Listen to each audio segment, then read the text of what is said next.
Canada could be sitting on the biggest housing bubble of all time. That's according to one strategist who's warning that once it bursts, Canada could be thrown into a deeper recession. That's shocking.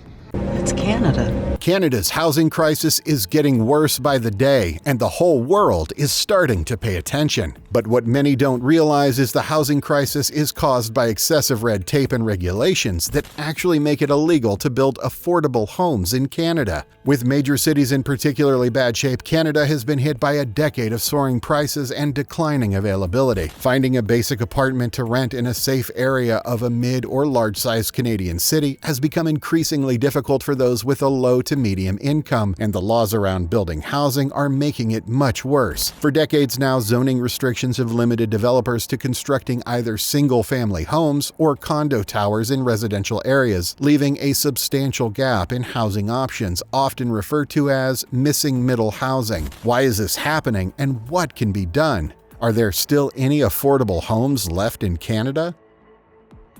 While housing falls under the responsibility of all levels of government in Canada, a lot comes down to the municipal level and zoning regulations. Take Ontario, which is struggling heavily with housing shortages and affordability. Ontario Premier Doug Ford promised that the province would construct 1.5 million homes within a decade, several years ago. But a closer look at the reality on the ground shows that isn't happening. Very few of Ontario's 444 municipalities have official growth plans that come close to building the amount of housing that's needed, and the process of changing regulations is moving very slowly. One main cause of the affordable housing shortage is restrictive zoning regulations that limit housing expansion in many municipalities. Toronto's Yellow Belt zoning, for example, confines residential construction primarily to single or semi-detached homes, impeding the development of multiplexes or low-rise apartment buildings. Additionally, government fees in major cities like Toronto are on the rise, further burdening developers in the city's various municipalities. The approval process for housing projects in Ontario is labyrinthine and time-consuming. It can take up to a decade from land acquisition to construction commencement, with builders navigating through a maze of approvals and regulations. Public consultation and amendments to zoning bylaws are required for such developments, making the process much harder to get things built and accommodate the surging need for affordable housing. Decades of bureaucratic dysfunction have impeded the timely approval of housing projects, worsening the housing crisis. While recent initiatives in Toronto, such as permitting garden and laneway suites, aim to address this issue, similar challenges persist in other cities like Ottawa. That's why we need to continue to step up in a coordinated way. BC actually was the canary in the coal mine for the problems we're seeing across the country around housing affordability. Local politics play a significant and hidden role in Canada's housing crisis, with municipal councils sometimes rejecting housing projects despite staff recommendations, often due to opposition from residents' associations. The NIMBY, not in my backyard mindset, prevails in many single-family neighborhoods, resisting densification and affordable housing initiatives. Such opposition politicizes and prolongs the approval process, driving up costs and dissuading investment in new housing. The appeal system allows individuals or groups to contest approved projects, further delaying construction and adding to costs, as NIMBY residents stream forward to complain and throw a wrench in the approval process. Affordable housing projects are particularly vulnerable to such appeals, underscoring the systemic barriers to housing development in Ontario and other areas of Canada. In certain ways, it's hard to blame NIMBY folks, as many people simply don't want their neighborhoods overcrowded or disturbed by construction noise. James McKellar, a professor emeritus of real estate and infrastructure at York University's School of Business, stresses the necessity for Canadian cities to adapt zoning regulations to accommodate housing that better aligns with the evolving needs of the population. He emphasizes that the current housing market, dominated by single-family homes, fails to meet the needs of a growing demographic, particularly aging individuals seeking downsized accommodations. One driving force behind the acceleration of zoning changes is the federal government's Housing Accelerator Fund, which pressures municipalities to swiftly implement zoning alterations, including the promotion of affordable fourplexes and mixed housing units. While the fund plays a significant role in instigating these changes, in some cities, the conversation around zoning reform has been ongoing for a considerable period. For instance, Edmonton recently passed a comprehensive bylaw allowing increased density citywide. The new regulations enable residents to construct up to 3-story residential buildings across all neighborhoods in the city. Yash Bhandari, a housing advocate with Grow Together Edmonton, highlighted the extensive community engagement efforts that contributed to the passage of these new laws, underscoring their potential to shape the city's trajectory for decades to come. Similar zoning revisions are unfolding nationwide, with Calgary recently approving rezoning plans to accommodate various housing types, while Vancouver recently passed a policy allowing multiplexes in some residential-only zones after nearly a decade of deliberation. The policy remains encumbered by fees and regulations, with limited expected impact on the affordable housing shortage. Mayors in Ontario cities like Kitchener and Guelph have advocated for the construction of more fourplexes to address housing challenges. Additionally, major cities such as Toronto and Vancouver have adjusted zoning rules to permit the development of additional fourplexes and missing middle housing.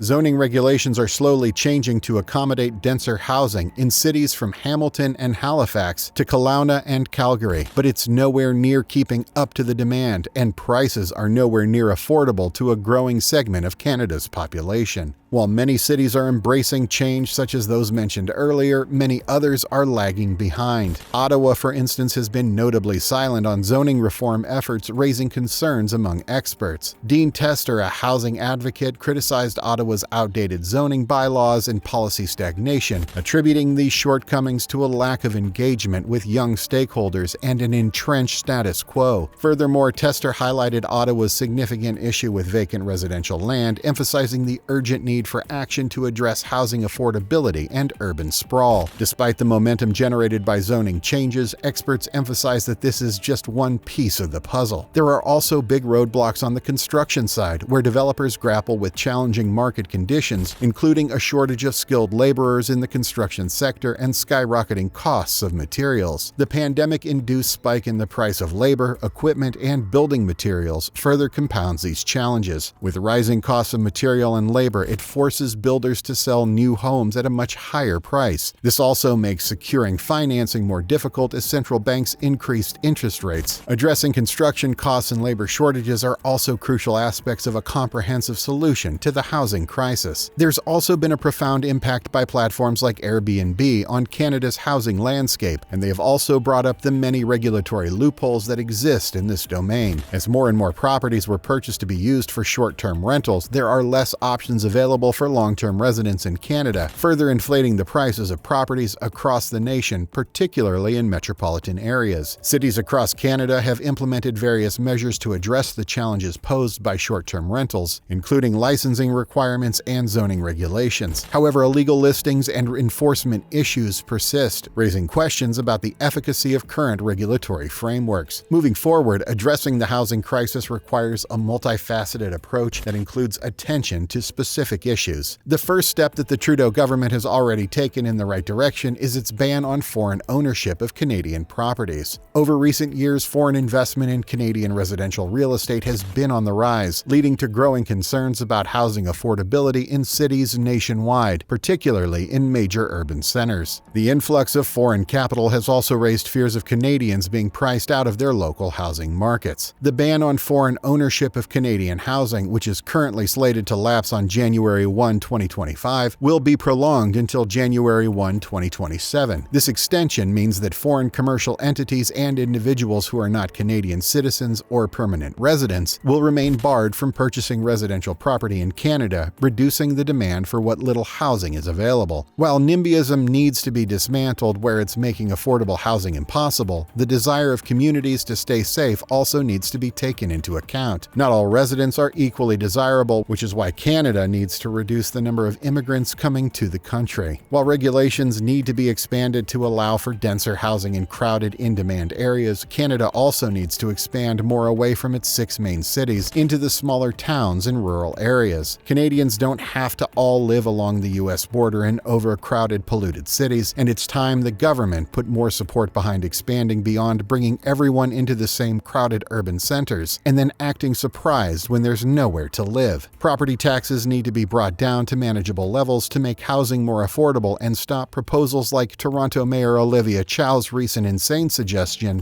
to hike them to 10.5%. The approval process and red tape needs to be cut and made practical so that changing zoning doesn't take so long that it's barely worth doing, and yellow and green belt initiatives need to be made more realistic instead of just being a tool of manipulation and virtue signaling. In some cases, regulatory measures need to be more strict, such as making sure Airbnb and the short-term rental market doesn't continue to drive up prices and price out long-term residents. The short answer is that there is no one-size-fits-all solution to the affordable housing crisis in Canada, but much more needs to be done. Lastly, in terms of whether there are still any affordable homes left in Canada, the answer is sort of. It depends on where you look and what prices you're comparing them to. For relatively better prices within Canada, prospective buyers will have better luck exploring options outside major areas such as Regina, Winnipeg, and Saskatoon. However, if Canada doesn't make changes soon, homes in these areas will also become completely unaffordable like the rest of the country. If you like this video and want to learn more about what's really going on in Canada, check out this video here. And if this video brought value to you today, please consider liking, subscribing, and sharing the video. Thanks for watching.